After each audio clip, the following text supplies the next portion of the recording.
Nous ne pouvons pas parler de disciple sans pour autant comprendre la différence entre le disciple et le suivisme. Que signifie bien évidemment un disciple ou un suiviste?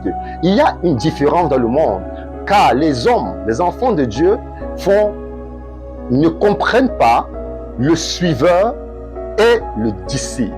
Nous allons essayer de contextualiser la chose afin d'être éclairés par l'étymologie de la parole.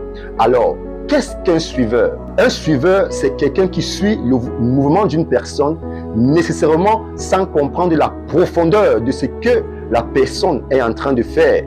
Un suiveur, c'est quelqu'un qui peut être attiré par le style, par la popularité, par les idéologies d'un leader, par les idéologies de surface d'un leader. C'est ça un suiveur. Un suiveur, c'est quelqu'un qui est plus superficiel et moins critique.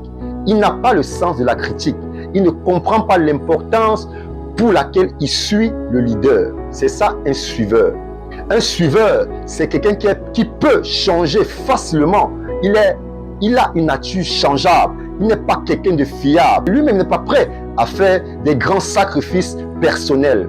C'est quelqu'un qui n'est même pas sûr de lui, c'est quelqu'un qui suit la cadence. Un disciple, c'est quelqu'un qui reçoit la parole d'un maître ayant une relation de pratique et de transmission. Le disciple veut devenir comme son maître. Le disciple n'est pas seulement d'assimiler les informations, mais de s'approprier les valeurs, les caractères et la manière même de vivre de son maître.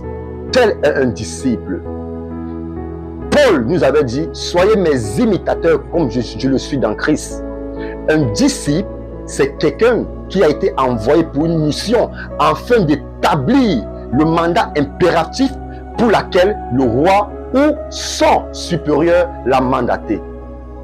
Et la terre doit être colonisée par la culture du disciple. On reconnaît la colonisation d'un peuple par sa culture.